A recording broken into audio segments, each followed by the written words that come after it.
Grand day, everyone, and welcome to the Daily Huddle. This is a good day, as it always is on the Daily Huddle. My name is Chase Steele Gray, and I'm here for you with Sorrel Keton. We have an amazing guest today, and we're going to definitely lift it off. Sorrel has gave us a gem today, so it's so great to be here. But before we move into our wonderful presentation, I always like to start off with a nice little joke, just to get us moving a little bit, just get us flowing. This joke is kind of an internal joke, kind of a body joke, a little fun bunch of words to put together. So, Sorrel, it is said that if you listen I'm going to mess the joke up. It is said that if you listen very closely, you can hear the blood in your veins. Did you hear what I said? I said, listen varicosely. Roll that tape.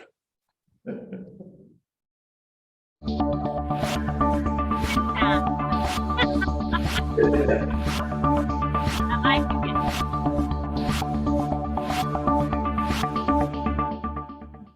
Oh, yeah.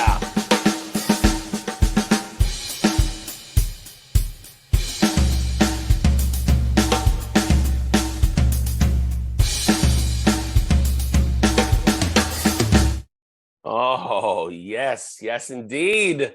Here we are. I got to start it out with something fun. I got to get you moving a little bit. Sorrel, come on. This is how we do it, right? We can't start out flat. Every now and then I become this nationality that gets the joke. Oh, my goodness. So, as I said, we have a great guest today. Good morning, Ms. Tara Heaton. And you know how we do right now. We want to flow with our people. We want to see who we got, what's going on. And, we ask these questions because actually we could be all asking these questions, but we set our sights on certain people. Ms. Tara Heaton, how are you today? And where are you? Ooh, I am the way I say I am. And Nice. Today I am giddy. Are you giddy today? Spectacular. You do kind of have a Kool-Aid smile on. I kind of like that. I like that, Trey. And what was the second question? Where are you? Oh, I am here, brother, and nowhere else. I like it. You do have a little sparkle today, Tara. I see it in your eyes. You really do. Nice to have you here as always. Stan Anderson. Yes, sir, my brother. Yes, sir. Good morning. My good man, what are you grateful for today, and who will you hug today? Well, I'm going to be honest with you. I am really, really grateful for my Motivation Readers Mastermind family that I really connect with just before this call every morning. Wow, another and call. this, my Daily Huddle family. I'm really, really grateful because it's just an amazing way to start my day off. And I'm so grateful for both of these families. And I'm going to hug each one of you right now. Wow, let's get into that. Yes, Yeah. let's get that. And I'm hugging each one of you, I love kind it. of good. Thank you. I love it. I love it. Just a little warm up for our good people before we get into our presentation today. And I'm excited because I like when people talk about people to a certain extent where you're just like bubbling. You want to know who it is. I see her, a lovely woman, and I'm going to definitely give you this incredible bio about her because I think it's amazing. I read it over myself way before today, and I want to read it again to you. So here we go. Our special guest today, Ms. Jerlyn Jones, is a registered dietitian, nutritionist, certified leap therapist, and owner of the Lifestyle Dietitian LLC, a nutrition consulting practice in Atlanta, Georgia. Jerlyn and her team assist adults with digestive problems, diabetes, disease prevention, weight management, and heart disease. My goodness. She specializes in integrative nutrition, teaches her clients that choosing whole nutritious foods combined with fitness and self-love is vital for health and wellness. She is a former national media spokesperson for the Academy of Nutrition and Dietetics. She's been featured in over 300 interviews in natural print, TV, podcasts, radio media outlets, and she's a contributing writer to Allrecipes magazine. She frequently speaks to professional and public audience on how nutrition and food choices influence our health. And if you didn't think she was smart, let me tell you, She earned a Bachelor of Science degree in Justice Studies, a Master's in Public Administration from Arizona State. Then she went on to earn a Master of Science in Nutrition and Education from the Teachers College, Columbia University. She completed her dietetic internship at Teachers College, Columbia University. Please welcome to the Daily Huddle. Come on, chop it up. Jerrell, take it away. Jerlyn Jones, how are you today? I'm wonderful. Thank you for that great introduction. Sometimes when people read, I'm like, who is that? Exactly. That can't be me. Exactly. Thank you again. And Appreciate of that. course, our topic today, the top risk factor to good health is probably not what you think.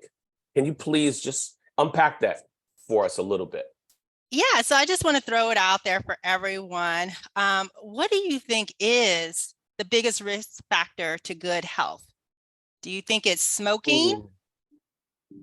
Is it our genes, our genetics? Biggest risk factor. Yeah. Is it stress levels? Man, I always gravitate to stuff like water, fluids. Okay. That's where I always go. Fluids. Fluids. That's my answer. Okay, I hear. Okay, I see in the chat people are saying stress or processed foods. Good. Okay, Florence. Florence, what do I you would have? say is not knowing the biggest risk. I would think it's not being aware of what we need, what we, like no education, not being So the lack educated of, about what we need. yeah, the lack of education or awareness, right? Yeah. Yes. Okay. These are all really good answers. Thank you so much for those responses. So, but according to Dr. Kopecky, who is a cardiologist for the Mayo Clinic, nutrition is now the #1 cause of early death in illnesses, not only here in the US, but around the world, right? Isn't that I get that. That makes sense. You get that? Does it make sense? Totally Yeah. makes sense. Tara put it in a processed food. So it does make total sense. Really, a bad lifestyle for disease will increase your risk of having some type of illness 300 to 400%. That's huge, right? That's like a huge number. When it comes to genetics, your family history, this is something you can't control, right? You can't control who you were born to, the family you were born into. That will increase your risk of having a certain disease or illness by 30 to 40%. So that's still a high number, but not as high as having what we considered a bad lifestyle, right? So what is a bad lifestyle? Because I think we have all these, maybe our own, interpretation, our own perspective of what a bad lifestyle is. Can anyone tell me exactly what they think that is?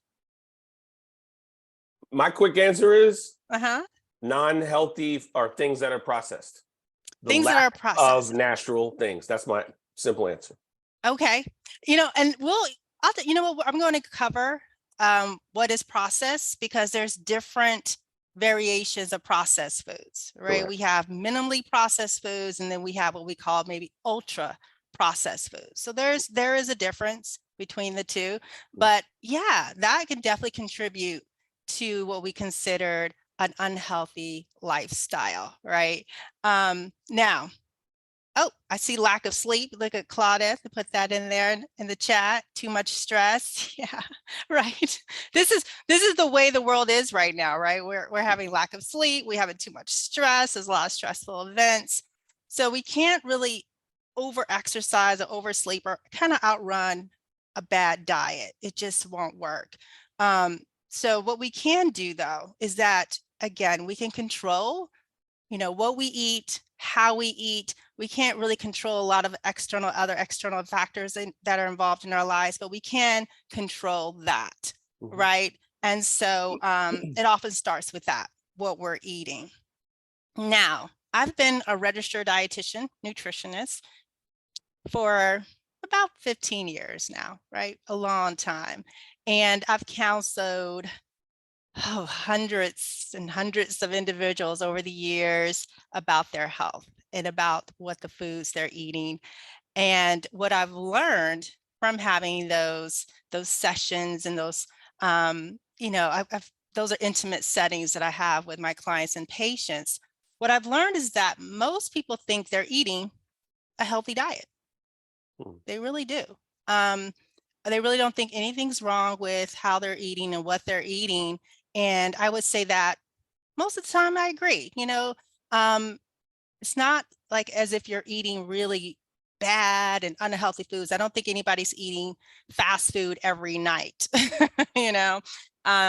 However, though, over time, it just depends on the types of foods that you are eating, the amount of foods that you are eating that can lead to those risk factors of having an illness, a chronic illness. Okay.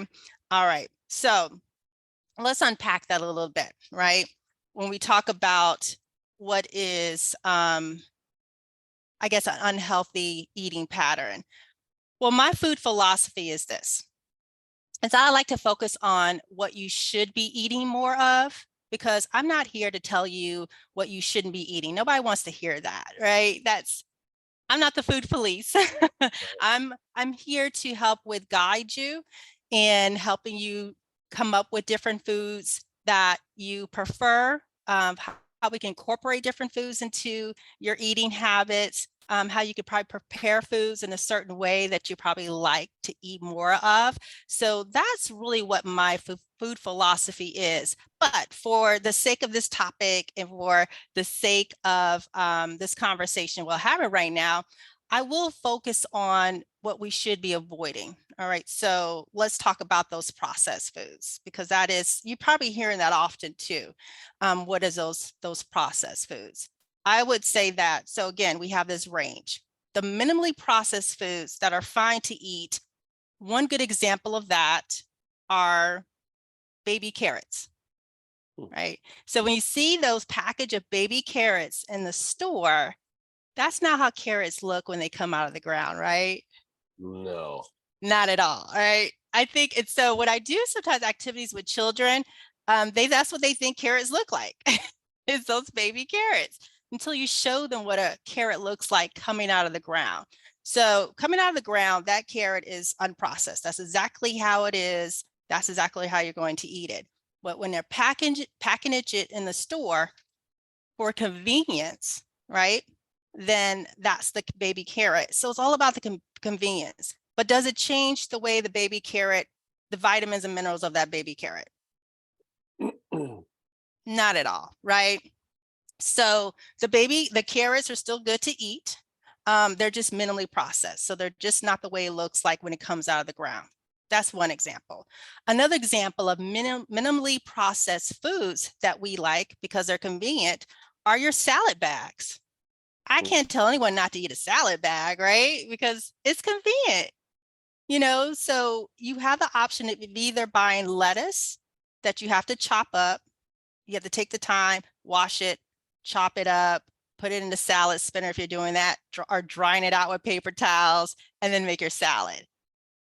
As opposed to just grabbing one of those salad bags and then washing those lettuce and all the other ingredients in that salad bag, throwing on your plate and probably adding some other nutrients to it. So that's the difference, right? Still processed, but just minimally processed. All right. So those are the processed foods that we really want to have more of. Okay. Now let's swing to the other side, the ultra processed foods that Tara mentioned before. I'm sure that's what she was thinking of when she put that in the chat. Can anyone tell me what maybe an ultra processed food is? Potato chips. Oh, potato chips. Yes. Spam. Oh, you can't hate on spam. That's a national delicacy for Hawaii. Spam. Yes, potato chips. But potato chips are so good, but they are highly processed because that's not what a potato looks like. So yes, potato chips are one of those highly ultra processed foods. Other examples, they include your hot dogs, I would say bacon. We also have our sweetened beverages, soda is one of them. Those are highly processed. Sweet tea, I'm here in the South, so we love our sweet tea. Lemonade. We also have fast food. So fast food is what we considered ultra processed because it does go through different variations to get to where you're at, to what you're eating on your plate. So all of those ultra processed foods is what we want to either limit or avoid based on your health status. Okay, it's not for everyone, but I would say that majority of the people, especially those that I work with, will have to limit or avoid those types of foods. All right, so everyone knows the difference, right, between what we call considered, oh, white sugar. In Florence, white sugar. Oh, okay, so let's address that, the white sugar. Is white sugar considered processed? I would say yes. Yes. So sugar is processed because what sugar comes from is a sugar cane. So no one is really eating a sugar cane or getting sugar from the sugar cane that you could bake with or put in different food items. So yes, it is processed. It goes through a process, processing. So then we can eat it the way we like it, which is poured into something because of, that's the way sugar is. It's processed. It's not really an ultra processed food. It turns into an ultra processed foods when it's added to something else. Sugar by itself really isn't bad, right? Sugar, I feel like sugar does get a bad rap is when it's added to something else. So when we add sugar, which is what we do, we add sugar to almost everything that we eat. What I mean by that is that it is added to different food items we normally wouldn't add sugar to. So take a look at your pantry or your refrigerator, look at the mayo, look at the ketchup, look at other condiments, look at your peanut butter or your nut butters. Most of the time in the ingredients, it will say sugar, right? Sugar is added to foods that really shouldn't have sugar in it. So sugar itself isn't bad, but when it is added to something that really shouldn't have sugar in it, then that increases, again, maybe your risk of certain health disease or illness, okay? All right, but that's a good one. Thank you for that, for adding that. All right, so are we good on the processed foods? Yes. All right, good. So I want to leave you with some tips, right? What are some tips for good health? We want to start with first talking to your doctor before you start any type of health routine. So many times people come to me and they've already been through a lot of different fad diets, right? They tried this, they tried that. They're like, nothing's working. And then they finally see expert, or they finally see someone who can help them out instead of going to that person first. So first talk to your doctor about anything you want to try. Say, hey, I'm thinking about trying this. I want to do that. So talk to a professional first. That's one tip I always have for people who want to start on another health journey, or you want to elevate your health journey, okay? Number 2. So if you're eating fruits and vegetables, which I'm sure you all are, right? Because you look like you are eating fruits and vegetables, you want to put them where you can see them.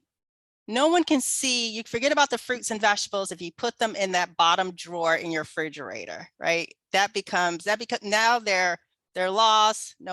They forget about them. And then a week later you have rotten fruit and vegetables, right? So as soon as you buy, maybe apples and oranges, bananas and pears, put them in a bowl and set them on the counter. Those are non-perishable, so you can have them at room temperature so you can see them. Everybody in your family can see them. No excuse in eating those fruits and vegetables, right? So I always say, don't put them in the crisper drawer. Don't put them in the bottom drawer. Put them where you can see them at eye level in your refrigerator, okay? So that increases our risk, increases our chance of eating more of those fruits and vegetables. Another tip, the third tip I want to share with you is to change your perspective. There's really no such thing as a healthy weight or a healthy size. I have clients coming to me who feel guilty about the way they look, right?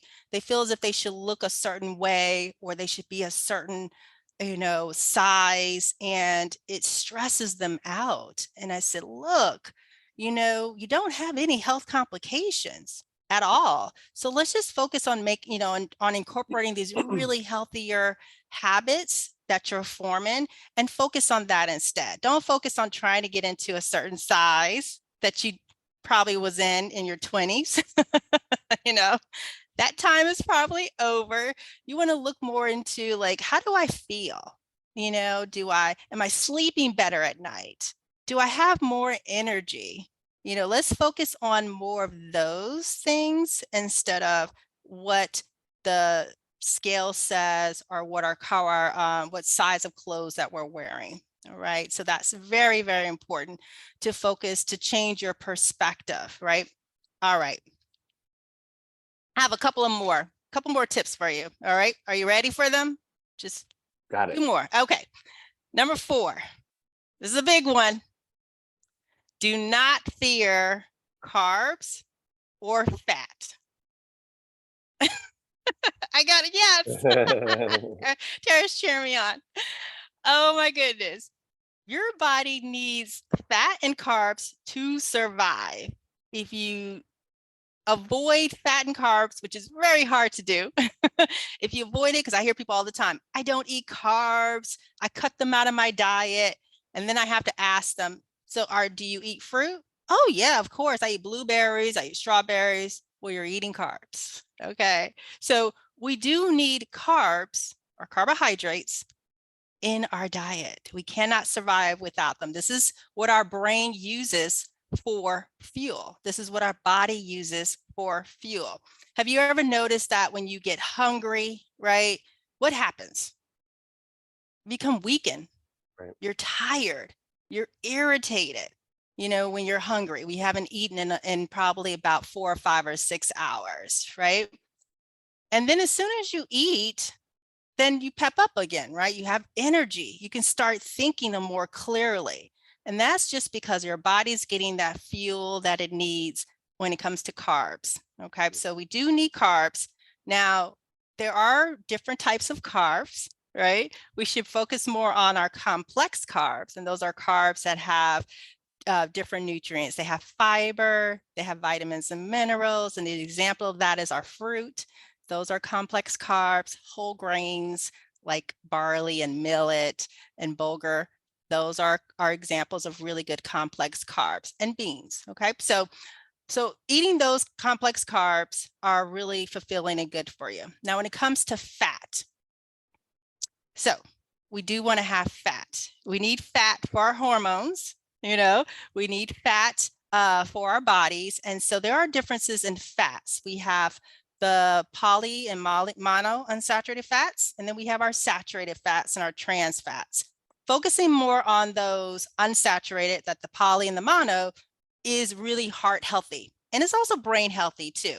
So examples of those, an avocado, that's a monounsaturated fat. It's really good for us. If you like avocados, have a couple, slice of avocado on your salad and I put avocado anywhere. In Brazil, avocados are not, they're fruit, because that's what avocado is. And so they use it as a fruit and it's sweetened. So they add them to smoothies all the time. They do not put it on their toast. That's not something they do because they don't see it as a savory food item. But yeah, so avocado is a good heart healthy, a good source of fat. So are nuts. So is our fatty fish like tuna and trout and mackerel, right? All right. So those are the types of fats we want to focus on.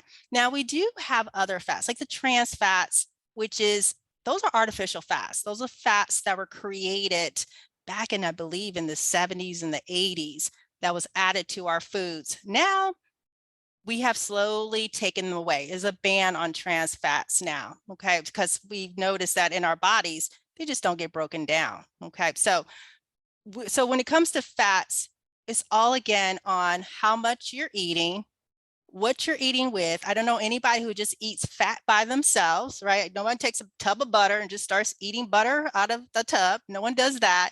You eat it in a combination of different foods. So as long as you have a combination of different foods, you're fine. You're okay. All right. Now, the last one. So my last tip, which I'm sure all of you are doing, is cooking more often. Oh.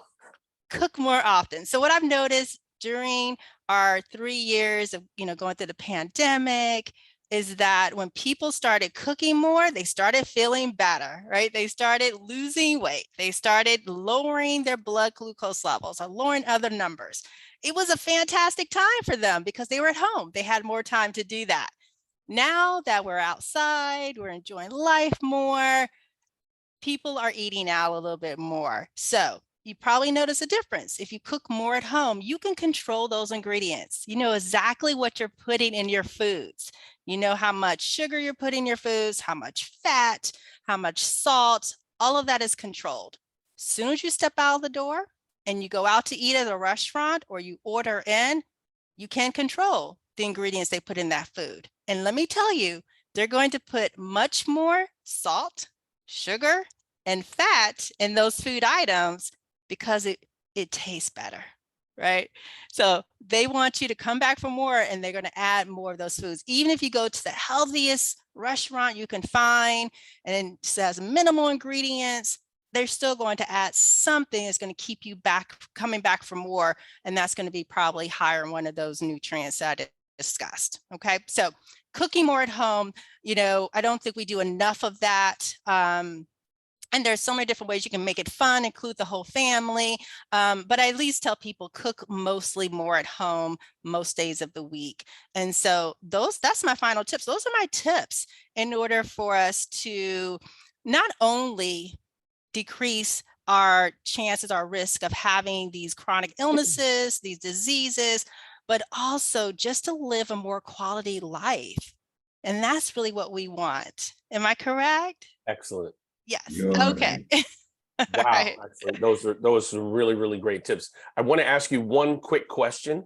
Of course. The time has just gone. I don't know what just happened with the time. It was such good information, though. No disrespect to you. Wow, really great. What is the one thing that you personally have consumed over the years that has changed the way that your particular body moves in the world? The thing that you're like, I have this and this does this for me. I highly recommend it. Well, you said, Chase, before you mentioned water. Right. Right. Yes. So That's my I thing. would say, yeah, I would say, water. If I'm consistent with anything, will probably be water. Also, probably having more of high fiber foods. That's usually what I focus on. But I would say, yeah, water is my mainstay. That's usually all I drink most of the time. Right now I'm drinking a chai tea latte that I made, but most of the time it's water or teas. We can't get enough of that. And a lot of people ask me, like, how much water should I drink? I just say that enough where the color of your urine is like a straw color or hay. Yep. If it's that color, you're doing excellent. If it's dark, you got some more work to do. Truly. Yeah. Does anyone have a question? Anyone? A quick question that we could just slide in before we come out of the wonderful zone we're in. Anyone? I know this has been a lot of information, and I appreciate everybody's patience and being so kind and present to our lovely guest. Sorrel, do you have anything? Just to ask Joanna, how do people get in touch with you? Well, thank you for that. Yes, you can get in touch with me. My website is the lifestyledietitian.com. So you just Google Lifestyle Dietitian, I will pop up. You can also follow me or check me out on Instagram and Facebook at the Lifestyle Dietitian _. And so those are the best ways to get in touch with me. But yes, if reach out to me if you happen to have any additional questions. I'm always happy to answer questions. And if I don't know the answer, I will find the answer out for you and get back to you. Excellent presentation. My good man, Sorrel, please take us out of this lovely space we're in. Thank you so much, Sorrel. It was nice to meet you. What a pleasure. It is a lovely space indeed. And whenever we have guests like you, Jerlyn, it's even better. So thank you for gracing us with your presence, your expertise, and being so generous with your time and all of it. Thank you for the way you care about the people you serve. And thank you for having included the Daily Huddle family in your circle. Come back, please. So this is our show, gang. We're out with our 7+1 tenets. Love. Laugh out loud. If you can't laugh out loud, find somebody to take over you, okay? And then go for it. Tell them, no, don't stop, don't stop. Laugh, stress less. And as Jerlyn would say, eat mostly plant-based. Include some sugar, not added. Include some fat, not too much. Sleep, give of yourself. Give everything you've got. Move your body. And last but not least, check your assumptions. We'll see you here tomorrow morning on the Daily Huddle. Our friends Tara Heaton and Catherine Sable will be hosting Communications and Relationships. Join them tomorrow at 8:50 or 9 a.m. Until then. Grand day, everyone. That was Thank excellent, you, Jerlyn. family. Thank you, Jerlyn. Thank you. Thank you, Chase. Thank you, Jerlyn. That was awesome. You're welcome. You're welcome. Thank you. Thank you, everyone. Bye.